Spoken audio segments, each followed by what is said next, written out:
love, what's up? Welcome to Confidently Uncomfortable. I'm your host, Jago, health and lifestyle coach, and not-so-regal confidence queen. Coming at you with the real, the raw, and of course, the uncomfortable. My mission is to show you that to be confident, it has absolutely nothing to do with being perfect or having it all together, and everything to do with you getting uncomfortable and pushing your limits. Thanks for joining me. Let's dive in.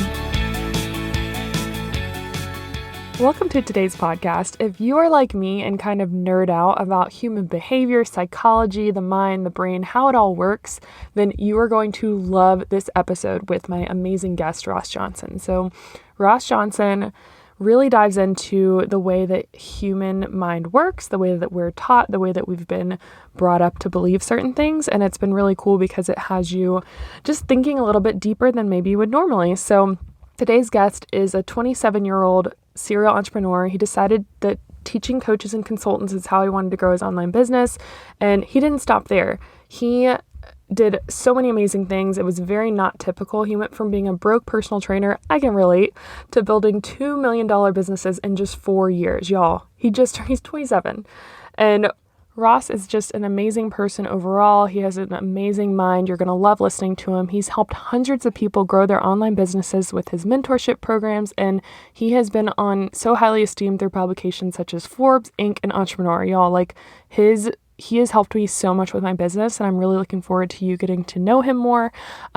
You're going to get to find out what is most important when you are deciding to make a big shift in your life to find success and what really matters. So I love his outlook on things because he has been broke as a joke and he has been so freaking rich he just doesn't even know what to do with himself. But he does because he's Ross Johnson and he figures it out and he follows his passion, and it's really, really inspiring, and I think it's going to inspire you as well. Thank you for listening, and definitely leave a review. Let me know your thoughts and be able to connect with Ross Johnson at Ross Johnson, or join his course mastery program. Go to coursemastery.com. You can look in the show notes for more on him to get connected. Definitely let him know that you listened to this episode and what you thought, and do the same for me, and enjoy. So today I already told you all about him. We have Ross Johnson here with me. I am so stoked to have him on this podcast. You guys have no idea what treat you're in for. So I've had him as my own coach through his OCA business, and then he has helped me grow personally, and he's helped so many other entrepreneurs as well. He's going to be talking all about his personal life as well as psychology, just the human mind, and it's going to be huge for your own personal growth today. So I'm really looking forward to having him. Ross, thanks for being here. Yeah, thanks so much for having me on. I'm very excited to kind of chat about everything. Yeah. So a lot of people I know all about you. I've cyber stalked you. No big deal. Not creepy at all. But I want you to tell some of the listeners today who might not know about you a little bit more about yourself and your background. Yeah, I guess I could just start out with a little bit of my story. I'm 27. I built 2 7-figure companies. I sold one of them, actually OCA. I'm not a part of that anymore, but I have a new company now, and it's called Scale Media. And basically, I help people develop online courses and create financial freedom for themselves, but also time freedom. So you could do coaching, and that's one business model. I've started an agency in the past, and now I'm just doing online courses because ultimately I find that's where everything leads, and that's really what's created the most freedom for me in my life. So it's really what I'm passionate about teaching people today, because it's just the thing that, I wouldn't be able to live the life that I live now without that.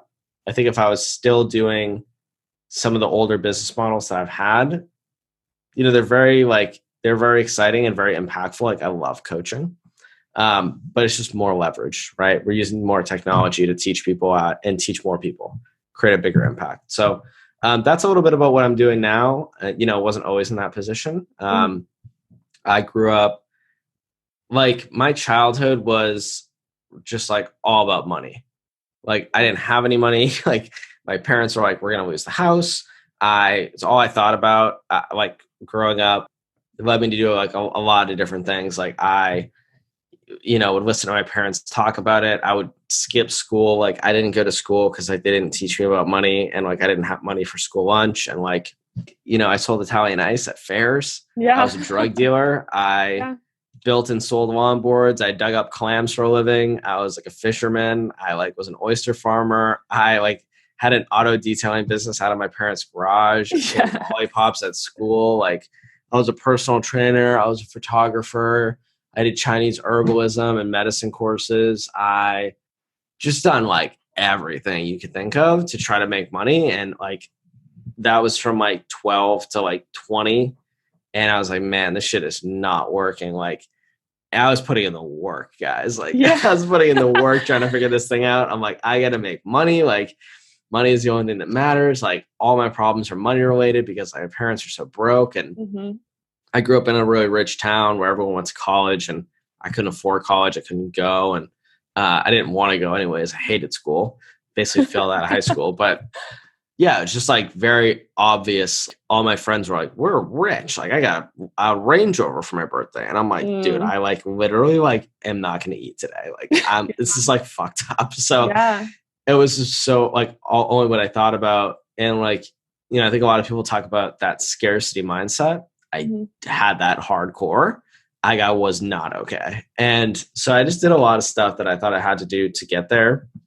And, you know, from like 20 to 24, again, like I got more serious into it. And that was like, when I was 20, I made the shift into like online business. Okay. So before that, it was like, it was all these things I was doing in person. Yeah. But I read the 4-Hour Work Week, and I was like, yes. I was like, Tim Ferriss is amazing.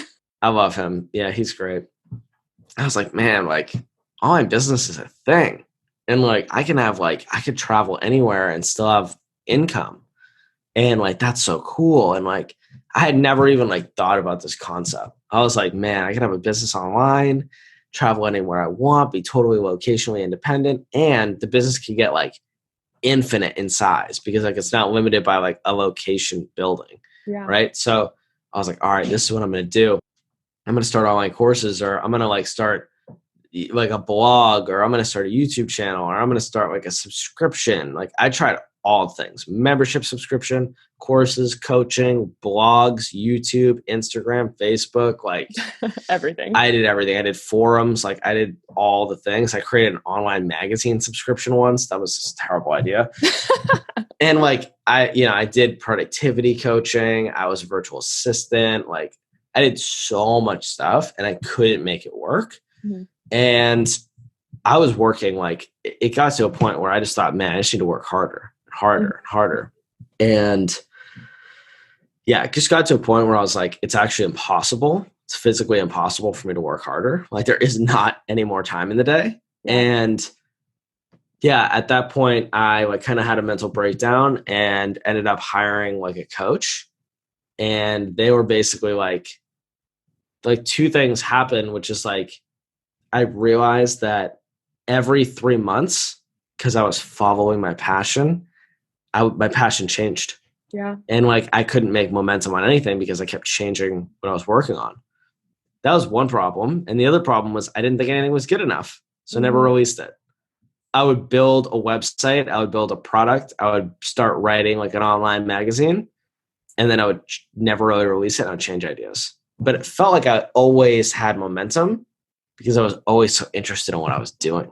So it was like the passion you felt was like the momentum, but really it was just like a little spark and it wasn't leading into that long-term business. Yeah, there was no like actual success. Yeah, yeah. And he's like, when I hired my first coach, he was like, all right, do a webinar, build a webinar, send it over. I'll check it out. He's like, oh, looks great. Build an ebook. This looks great, Ross. This looks great. Just get it out there. And I don't know, I know him very personally now, and I don't even think that he looked at it. He was like, needed that permission. I needed the permission. He was like, you don't have a marketing problem, you have a mindset problem. And I started releasing that stuff and I started making money. And this is when I, was with Rachel, like in the beginning. Neither of our businesses that we were doing individually at the time were working. So we partnered on one, and it took us like 4 months to get our first client. First client we got was $2,000 a month. It was for Instagram growth. That was like our final straw. We're like, we're just going to do this for 12 months. And we know that other people buy the service. So we know that it works already. And we're just done doing stuff that doesn't work. Like we're done doing these weird, obscure, creative ideas, following our passion. We're just going to do something that works, something that solves a real problem for people. And yeah, after that 4 months, we made like $1 million within the next 12 months. So it was like 16 months. It just blew up because we focused on solving a problem that people had that they paid for. And it was an expensive problem. And we focused on becoming like the best in the industry. And like, I really would argue that like we were. Like, we would grow an Instagram account 100,000 followers in a month sometimes. Wow. It was crazy. Yeah.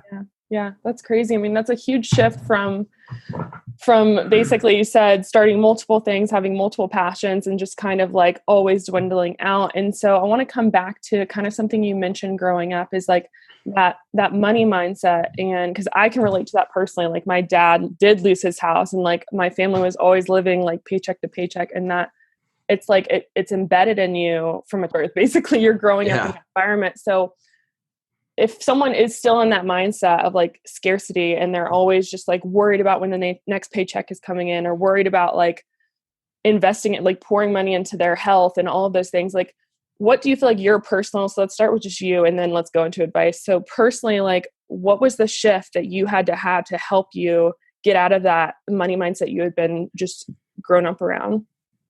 Yeah, it's super interesting question. I wish I had a better answer. Like, I wish I had a more spiritual answer for this. But my actual experience was I made $1 million. And the way that I got there was by working harder and harder and harder until all of my hobbies and friends and things that I identified with were no longer a part of my life. Yeah. It was like I made $1 million. And when I did it, I woke up one day with all this time and money. I didn't have any hobbies. I didn't have any friends. I didn't live in the same place. I didn't listen to the same music. Everything I identified with who Ross Johnson wasn't there. And I woke up one day and I was like, oh my God, who the fuck am I? And what do I want to do with my time? I was like, I don't know. Should I like go ride a bike? Should I just like see if I should I see if I like it? Like, I don't even know what I like doing anymore. All I do is work. And it's kind of a fucked up place to be. I actually got a therapist, but yeah, I think a lot of people, they get to a place where they start having time, and it's like almost like they never thought they were going to get there or something. Yeah. And you have an identity crisis, because it's like once you make enough money and you have enough time in space where like there is no pressure, you start like wondering what you really want to do. It's like, you're like, what do I really want to do now that I have all this freedom? And it's like, honestly, like a daunting question. It's like a really like big thing. So for me, like, I just worked really hard until money wasn't an issue anymore. And then like, I kind of became, all philosophical about what that meant, because I was so zoomed out, like it wasn't a problem, so I could look at it differently. And that's when I solved a lot of that stuff. I think if you're in scarcity, if you don't have money and life's really tough right now, like, I don't know if there's any other thing that I could tell you other than like, develop a skill that's valuable, get really good at it, educate yourself, and like work really hard. I know it sounds super simple, but like, you gotta invest your time into something that's going to pay off big if you make it.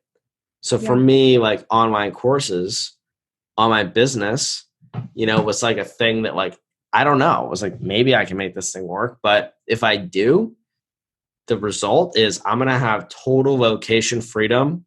I could potentially be a millionaire. I'll probably never have to worry about money again. I can help tons of people. Like, I was like, that's worth investing my time in. Now, if I invested all my time into just having a local gym, there's like a ceiling on that. Maybe I would make $100,000 a year, and I'd be spending the same amount of time. I'd be spending all my time forever, and it's like, well, which one's more worth it? Which one? So it's really important. Like, where do you want to put your focus? Where do you want to put your time? Make sure it's worth it. Invest your time, work really hard, and like, just try to make it happen, Yeah. So then my question with that, seriously, is then, do you believe that like that struggle almost is what made you succeed, like pushed you to succeed? Like, cause you're telling me like, well, just make money. So then that piece of the puzzle was like the mindset and the lack of money. Do you feel like that's what helped drive you? Probably, yeah, in a really fucked up way. No, it was like too. it was kind of like a negative thing, right? I put a lot of pressure on myself. I really like put a lot of pressure on myself. it's, it's one of those things where, my dad used to tell me, he's like, money is like oxygen, Ross. When you have it, you don't think about it. When you don't have it, it's the only thing you can think about. And I think that's so true. Like when you don't have money, it's the only thing you can think about. And how can you create the life you want to live if you're only thinking about that? It's like you have to get it and alleviate that mindset and then like actually think about the life you want to create. Yeah. Because it gives you space to do that. And I know, like, for me, this is true. Like, I would have never found out what I actually wanted to do with my life until I made money. Yeah. I just didn't have the space to do it. I just didn't have like the freedom to actually to do that. I know a lot of people probably think differently, but like, I just like, I couldn't do it. I didn't have money. I didn't have time. I didn't have anything. I didn't have freedom. Yeah. Yeah. I mean, I think sometimes that's some things that I think coaches that are bigger can even forget about, because there's like the Maslow's hierarchy of needs. Like there's the physiological things that you need, like food and like that money provides, right? Food, shelter, all of that. And then it goes into like self-actualization up at the top. So what you're saying, I love that you're talking about this. I wrote a book on this. Like a short book. I did. Okay. Tell me the name. I'll put in because I got to read it. No, it's in my course. It's like 40 pages. It's like 40 pages long. I talk all course about mastery. Yeah. I talk all about social status and hierarchy and like how people place other people as important, more or less important than them, and how Maslow's hierarchy of needs, and how like it's actually the biggest problem with the coaching industry is what you're talking about. Yeah. People they think they're at self-actualization and they're trying to help other people self-actualize, but they haven't mastered esteem or they haven't mastered security yet. Yeah. And the thing is, when you try to skip levels, you kind of look like an idiot, because like you basically are like, I'm self-actualizing. I'm going to start a business. I'm going to get super rich. And then you have like a mental breakdown because you're so insecure you can't even put yourself out there online because you haven't mastered the esteem level, which comes before self-actualization. It's like you have to move up the hierarchy in order, and people don't do that. They think they can skip steps. Self-actualizing is hard as fuck. Yeah. I'll say that. Like you will literally, like you will have mental breakdowns at that stage. Yeah. And like, who am I? And people think that they've gotten there and they haven't even gotten there. Like they haven't even scratched the surface. So no, they're not like security. Like, yeah. A lot of times. Where do you feel like most people get stuck in? I would definitely, obviously the first one, a lot of people have money issues, but do you feel like it's security that people are getting in? Well, the physiological needs, I think like most people, it's an interesting conversation. I think most people have food, water, and shelter. Yeah. And so it's like, well, why are you doing anything else with your time? It's always for status. Everything everyone does is for status. Why do you want to look good? Well, I want other people to look at me. Why? Because then I get attention. Why? Because then I'm important. Why? Because that gives me status. It's like all status. I love that you said that, because I think it's growing even more towards that, because something I noticed obviously I have my own brand, so I'm constantly branding myself with everything I do, but so is everyone. Like you go travel now and everyone is branding themselves, whether they do or don't have a business. So it's just crazy I think status is maybe what drives us more than anything. Would you say that as a society? It's the primary thing. Now, what's even more interesting about it is I said a person's self-image. A person's self-image has 3 parts. Mm-hmm. There's 3 ways you see yourself: your past self, your current self, and your future self. Your past self is usually something you look at with high regard. Like you like respect your old self. Your current self is something you're trying to get away from because you have other goals. And your future self is your ideal self. Your ideal self is what you're trying to move towards. And your current self is what you're trying to move away from. So you've gotten to the point through all of that, like you've gotten to the point of like, I would say, not having to deal with that bottom tier at all. You've worked past the ego. Like I know you don't give a shit about what anyone else thinks. And I love that. And so if someone gets to that point, like where are you at now? Like what, if you got to the point where money's not an issue for you, like then what drives you? Like you said that you had a point in your life where you were like, basically a breakdown because you're like, who am I? So tell me a little bit more about that experience, if you don't mind, go into it wherever. And then what drives you now? Yeah, it's like a multi-level thing. I think one of the things that drives me, so like before I was motivated for myself. Yeah. Now I'm motivated to impact other people. And I can actually comfortably say that. And I will say, I used to feel really bad about this when I was starting my first businesses because I actually didn't really care about helping other people. I think that actually was one of the things that didn't allow me to make money. Mm-hmm. And other people that I was around were like, I just care so much about helping other people. I just want to give to them. And there's two sides to this coin. Giving, if you don't have anything and you're trying to give, you just shouldn't. Because you can't give something you don't have. Yeah. If I only have $30 and I give you my $30 today and now I can't eat, but you can, that's not giving. That's like fucked up. Yeah. You don't give that way. You take care of yourself so that you can give to other people. You gotta give from a cup that's overflowing. You know what I mean? You gotta fill up your own cup first. And yeah, so at first I didn't. And once I got really comfortable, I didn't really want to do anything. I had made $1 million and I was like, man, I don't really have to work for a year. And I just don't really want to do anything. I'm just trying to watch TV. And I just got kind of depressed in that space. And I was like, man, I need to find more motivation because my only motivation was getting out of scarcity. And then once I was out of scarcity, there was no motivation. So it became down to helping other people was one of them. And then also, I think that I'm just in love with the game. Mm-hmm. I'm in love with the game of business. It doesn't matter what business I have. I could run any business and I would love it. I love building things. I love experimenting. I love changing myself and seeing the reaction. I think it's fun. This whole thing is a game to me. Yeah. Life is a game. We could be in a fucking video game right now. Life is weird. This is waking up on Earth one day and no one knowing why we're here.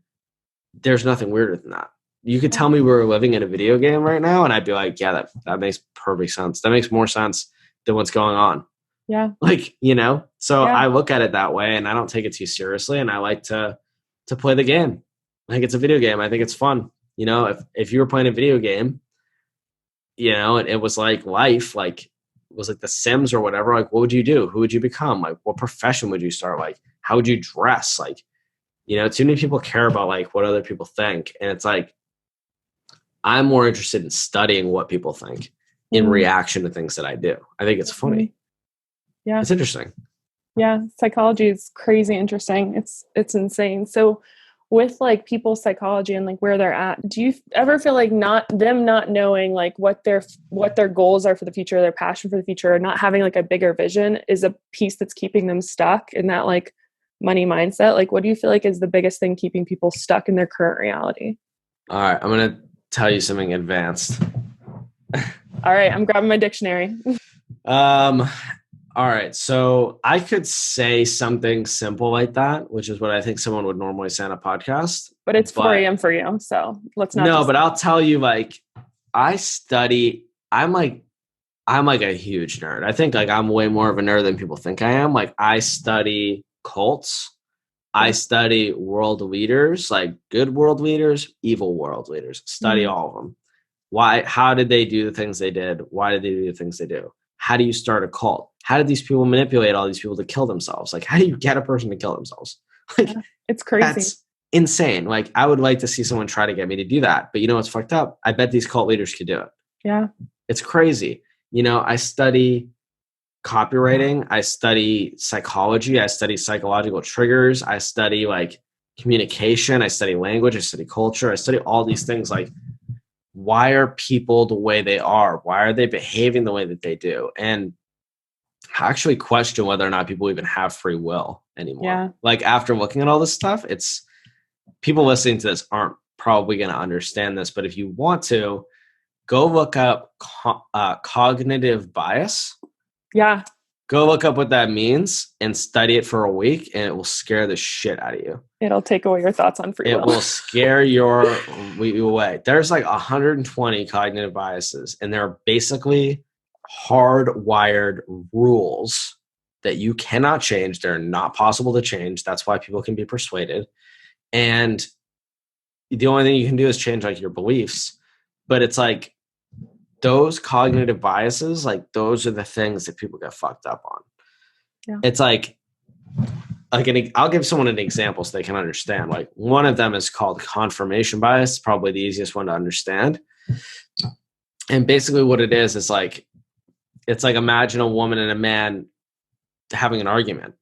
And the man says this 5-minute speech back to her. And she goes, "So you do hate my mom?" Just pulls out that one sentence. And he goes, "What? That's not what I was saying. Do you even like hear any of the other things I said?" And she's like, I'm out of here. Because all she did was confirmation bias is you have a belief and then you are only looking for information that confirms that belief in reality. Yeah. And you will disqualify everything else. And like I said earlier, you do not have control over this. It's against your will. It's hardwired into your brain.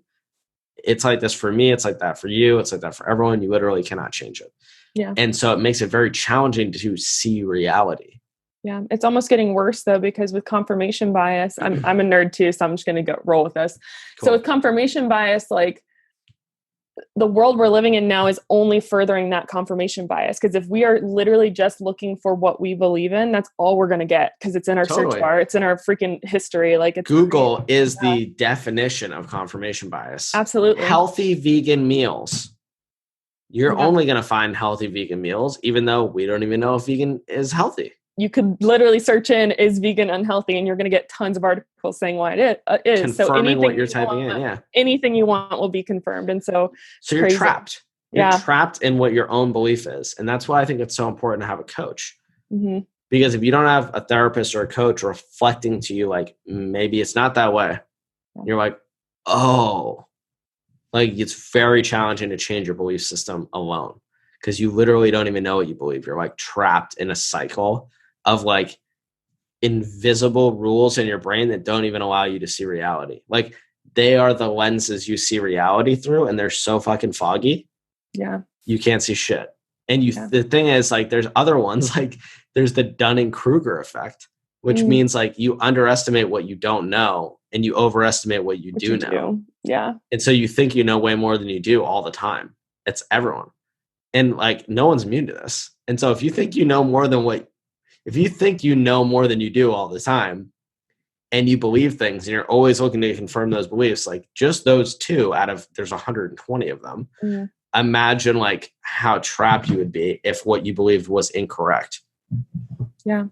Yeah. You'd be, I mean, we are trapped. It's crazy. So, I'm like, we're like totally delusional. I know. We're like totally delusional humans. It's like actually insane. It's crazy. I mean, we really are. People don't know why they're doing the things they're doing. I'm like, you're doing everything for status. Yeah. And you're running in loops, confirming your own reality about things and literally telling yourself stories all day long to get yourself to believe the things that you believe. But see, you're basically persuading yourself all day long. It's like, and I feel like that happens all like with everyone, like even in the business side of things, like they're checking all the boxes. Like, okay, like I'm going to go to college, get a job, like the typical timeline that you see everyone do, like go to college, get a job, get married, have kids, like get a house, and like that order. And then their existential crisis is like, okay, I got all those box checks. Like now what, Right. Yeah. No, life is just so wild. Yeah. I just question everything. Like I'm like so removed from like regular ordinary life. It's like, I don't even know. I just like study humans now. It's like, I'm just like, that's so interesting that you said that to me. Yeah. And they're like, are you paying attention to me? And I'm like, oh, that was interesting. Like more than you know. I'm like, what do you mean by that? Can you define that? And they're like, well, actually I can't. And I'm you like, literally said that with me. Interesting. I'm like, that's so interesting that you can't define what you just asked me. That's like, it's just like, it's bizarre. People are so bizarre. Yeah, it's crazy. So I'm glad you have that passion because I think it's awesome because I think it's super powerful. So a lot of people do feel stuck though, like they can't even begin to pursue those passions. I kind of want to know, like, if someone is sitting here like, okay, like I know that I need to make a life change and I just like don't know what to do. I don't know how to get out of this. Like, what would you say to them right now? Just say it. It can be blunt. It can be simple. I don't care. Just what would you say? Define what you actually want. Because people don't actually know what they want a lot of the times. Mm-hmm. It's like this, it's so weird. Like people have needs. There's only a certain amount of needs. People need security. They need love and connection. They want to feel significant. They want to feel certain. A lot of times people try to meet those needs through different activities. And then when they're pursuing that activity, they actually get that need met by something else. Mm-hmm. And then they're like not passionate about that activity anymore.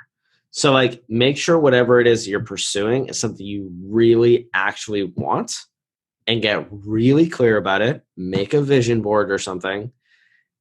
Go super hard on it. And like, there's people who've done it before you. So go pay them for help. Speaking of coaches, I am so excited. Today is the day. Doors are open right now. Body Confident Blueprint, my coaching program. And let me tell you, I am so excited. I've been pouring my heart and soul into updating this program and its content over the last few months. And the fact that I'm able to tell you right now that we are open again, I'm about to shed tears of happiness. Like, I'm so freaking happy. So make sure you go check it out. The link is in the bio. You can learn all about my program and see how it can change your life.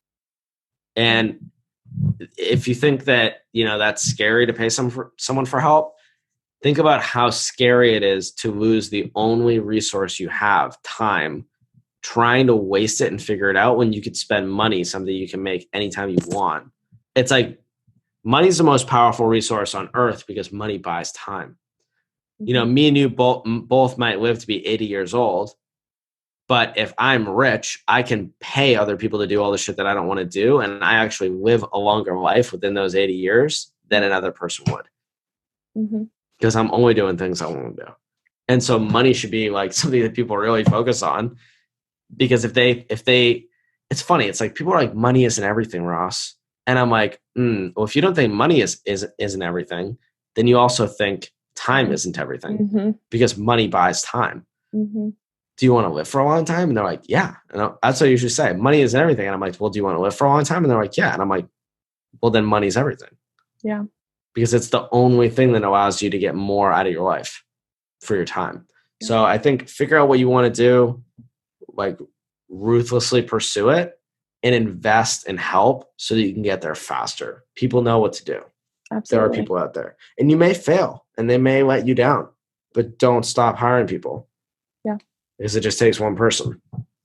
That's true. No, I definitely believe in that. And I love the shift you said with money and time, because I think that was a big realization for me, was like, money is energy, money is time. Like, money is not this we personified money, like with our experience growing up. And so we personified it, whether it was evil or good or whatever. And so really it's none of those things. It just brings you time. It brings you energy. You're able to pour energy into other people. And so I love that you said that. So thanks for sharing that.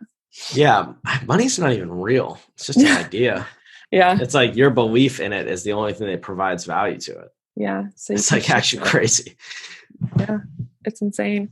I'm glad we could dive into all this. It's freaking awesome. Like I honestly too. Like where we went with everything is great. I do want to like geek out. I'm already geeking out. I'm ready to like go through a freaking deep rabbit hole of YouTube and Reddit. So let's go for it. But I do want to kind of end with some like fun rapid fire questions. Cool. Just to kind of get you, because you're in a state of like, y'all, he's been doing, how many hours have you been doing podcasting now? What are we at? Like 16 or something like that. This is like 16 hours, 16. He's going for about 24-hour freaking marathon, which is insane, but I love it, Ross. So we don't know what kind of answers we're going to get. So they're just quick, just whatever comes to your head, just say it. So are you ready? I'm ready. All right. So what is your favorite word? Fuck. Yes. Good one. That's my it means so many things. It just can describe so much. All right. Tacos or pizza? Tacos. Thank God. Okay. You are in California. Good. Favorite dessert? You were in Italy, weren't you? My favorite dessert? I love tiramisu. Okay. All right. This is a weird one. Favorite sound? Maybe like birds chirping in the morning, like in the summertime. Nice. Love it. And then the last one is, what is one thing you're working towards that's going to be a little uncomfortable for you? The podcast is confidently uncomfortable. So I want to know like something in the future Ross, what are you working towards? It's like it's a stretch for you. I know for you, it's not uncomfortable, but it's really stretching you. That's a really good question. Thank you. It's a really good question, because I feel like I'm really not uncomfortable with anything anymore. Man, there's got to be something. I Yeah, that's a good question. It doesn't even have to be business. Think outside, because I feel like you're like so passionate about so many things. So, well, it's funny because like I spent last year getting over all the things that I was uncomfortable with. I was uncomfortable with dancing, so I learned how to dance. I was uncomfortable with flying and traveling, so I like just traveled around the world for a while. Got over that. I think maybe just like doing more physical adventure things. Yeah. I think if I have any insecurity, it's around like dying. Yeah. Like, like scuba diving or jumping out of a plane or something. Yes, I'm jumping out of a plane this year with my brother for his 30th birthday. So I love that. That's awesome. Yeah, I didn't do it in Dubai. I should have, but like it's just, I don't know. I have this thing about losing control physically. Yeah. And every fear I've ever had is around that. I don't know why.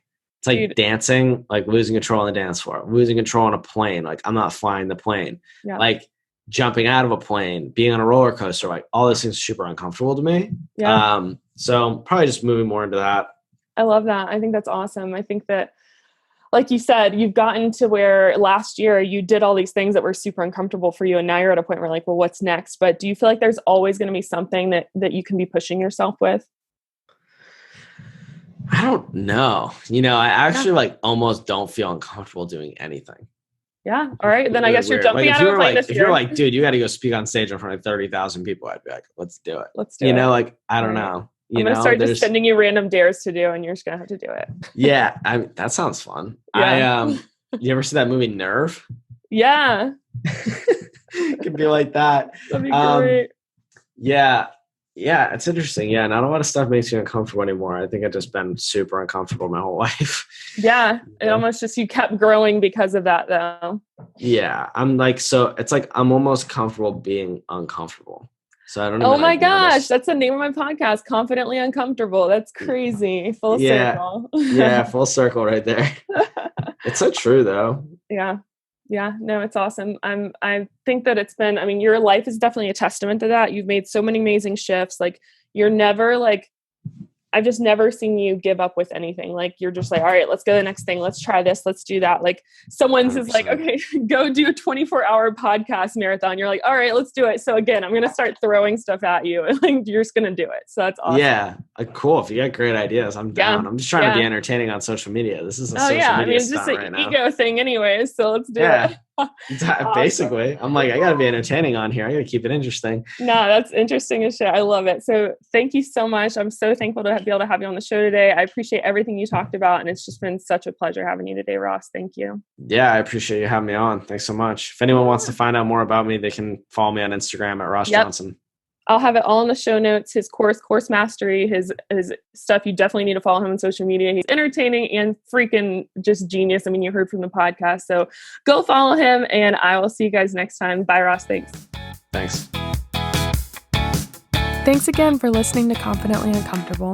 I love being able to connect with you here, and honestly, don't want it to end. So head over to my Facebook group, Body Confident Blueprint, and be sure to follow me on Insta at JagoFitLife. Also, if you're ready to get real confidently uncomfortable, go leave this podcast a 5-star review and email me the review screenshot, support@jagofit360.com, for a chance to win a free 30-minute fitness audit and goal setting session. I appreciate your support. See you next time.